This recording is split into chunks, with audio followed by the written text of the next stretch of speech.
So yesterday I came from a seminar and Ali students, they were using heavy English words. Her tenacity to persevere through the challenges was magnanimous. Sorry, magnanimous. Oh my god, I'm something. So I don't know how come they can use such big words.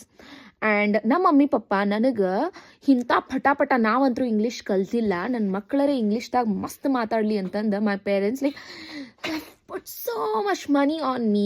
They sent me to CBSE school and still my English sucks. It sucks. I don't understand ನಾ ಏನು ಕಲ್ತೇನೆ English. ಅವ್ರ ಪ್ರಕಾರಲೇ ನಾ English ಭಾರಿ ಮಾತಾಡ್ತೇನೆ, but ಅವ್ರಿಗೇನು ಗೊತ್ತು ನನ್ನ English ಏನೂ ಅಲ್ಲ.